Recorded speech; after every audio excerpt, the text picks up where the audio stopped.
זמיר כהן בספר המהפך וכן באתר הידברות מביא לכם את אחד מטיעוני המופת שלו להמדע מגלה רק עכשיו דבר שחכמינו ידעו זה מזמן, טיעון נרתיק השמש, פרק 3 במהפך. ושם זמיר כהן אומר את הדבר הבא, סלחו לי שאני אצטט אותו מילה במילה כי זה חשוב. במדרש בראשית נאמר, גלגל חמה יש לו נרתיק. המדרש מציין בהקשר לקח את הפסוק בתהילים, לשמש שם אוהל באם. נרתיק זה של השמש מוזכר בעוד מקומות בפני חז"ל, בדבריהם מתבאר כי אלמלא הנרתיק של השמש היו יושבי כדור הארץ ניזוקים בצורה חמורה ביותר. למותר לציין כי הבלתי מאמינים לתורת ישראל קשו לקבל את הדברים, שהרי השמש לא היה עליהם קול, ואין עליה שום סימן של מערפור נרתיק. אך מאידך, חז"ל גם הם ראו שאין על השמש שום סימן של מערפור נרתיק, ובכל זאת אמרו את הדברים בדויקות, מפני שכך אומרת התורה. מכאן והלאה הוא מתחיל לקשקש איך זה קשור למדע, כל מיני דברים של צבע.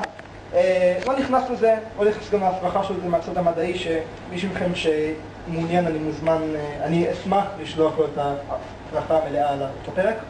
הוא מביא את הדברים של עוד מחזיר בתשובה דוקטור ניסים וידאל, שמסביר לנו על איך השמש בני משכבות, השכבה הפנימית שלה לוהטת ב-15 מיליוני מעלות, השכבה החיצונית שלה רק ב-6,000, ולכן זה בוודאות אותו נרתיק, והוא מגן עלינו מהחום האמיתי של השמש שבפנים.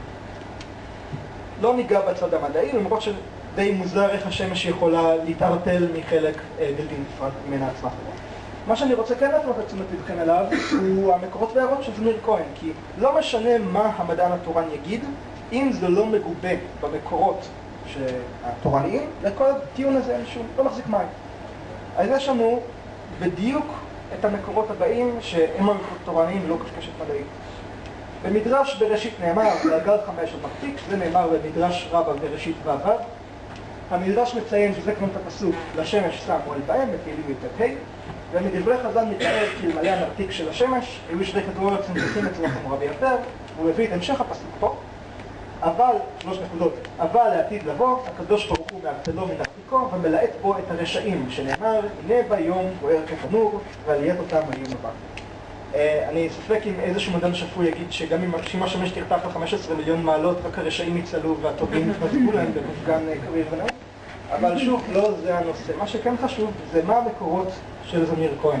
ופה ריכזתי את זה, הוא הביא את הציטוט ממדרש בראשית רבה פ"ו, והוא לקח את הפסוק, והמקום הנחמד הזה, הדגשתי אותו במקרה שלא היה לי סמן לייזר, המקום הנחמד הזה הוא המקום הכי חמור בכל הקטע הזה.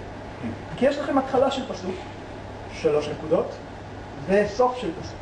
עכשיו, גם אני חטאתי בלשים 3 נקודות בכל מקומות בשביל לקצר, אבל אני לא שיניתי את משמעות הטקסט בכך שהורדתי ממנו חלק. זמיר כהן כן. עכשיו, אני אשאל אתכם שאלה לפני שאני אראה לכם את זה. איך אני מוכיח שזמיר כהן משקר ולא סתם בור?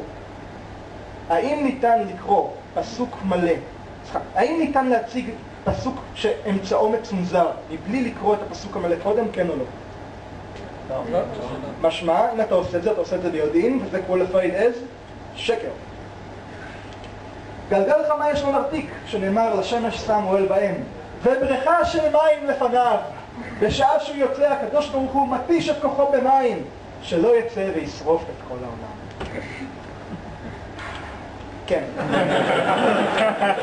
ואלה שלא יודעים פייס פלם של צד שלישי, כשהפייל כל כך קטלני שאתה צריך עזרה ממישהו נוסף. זמיר כהן לוקח את הדבר הבא, פסוק תורני שמתאר תפיסת עולם פרימיטיבית ושגויה שלחלוטין אינה תואמת את המדע המודרני. בעזרת פרי קסם של 3 נקודות והופך את זה לפסוק תורני שמתאר תפיסת עולם תואמת למדע המודרני. זה רבותיי שקר. שוב, שקר. עכשיו, שאלה. מה הם 70 פנים לתורה?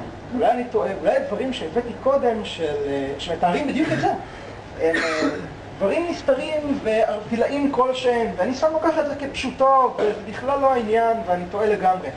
אז יופי זה יופי שמר לרוב דרשת, יש לכם גם רובד דרש, אגב זה מדרש בראשית רבה, זה כבר רובד הדרש. אבל בואו נפרש על רובד הדרש ונראה מה אומרים על זה הפרשנים, בסדר? פירוש מהר"ז, רבי זאב וולף ויינהורן באותו הפסוק, ולפי מדרש שמעון הכהן וכהנת שם, משמיע שהבריכה, זוכרים את הבריכה של מים לפניו? היא ים אוקיינוס, שהשמש פוגע בו בצאתו מהרקיע. לפי דעת חז"ל, שים אוקיינוס מגיע עד קצה השמיים, זוכרים שזמיר כהן אמר שדעת חז"ל ידעו שכך אומרת התורה? אז לא, זה מה שחז"ל ידעו. במדרש תהילים י"ט מבואר לומר על הפסוק מקצה השמיים מוצאו. המוצאו שהוא נתון בתוך נרתיק, והוא נתון בתוך גלגל, ובריכה של מים שמעל גבי הרקיע עוברת תחתיו, והוא, השמש, מתיש חמתו במים אשר מעל הרקיע, ואף על פי כן אין מסתר לחמתו, והשאר הפניות למיניהם. אז כן, זה די מסכם את העניין, קצת קשה לחשוב שזמיר כהן טעה פה. אני רק רוצה להביא לכם את הדברים האחרונים שזמיר כהן אומר, זה כבר ממש לדעתי סוג של קטרזיס, לא קטרזיס, היבריס. הרי עבורנו לקח כפול, הוא אומר את זה גם פה וגם באתר שלו. התורה, על המידע המדעי המופיע בה, אין מקורה בגורם אנושי, אלא בבורא העולם, אשר גילה בתורתו לעמו את מסתורי בריאתו, וגם את אותם שאינם נראים לעין שטחית. מי רואה בעין שטחית שהשמש שוקעת מים? עלינו להתייחס ברצינות הרבה ביותר ובכובד ראש הראוי לכל מאמרי חז"ל, אף אם הדברים נראים בלתי נתפסים במבט פשוט. ולכן עלינו להתייחס למאמר חז"ל ברצינות בכובד ראש, ועל כן עלינו לחתוך בתוך דבריהם כל מה שיפריע לנו לשכנע אחרים להתייחס למאמרי חז"ל ברצינות ובכובד ראש.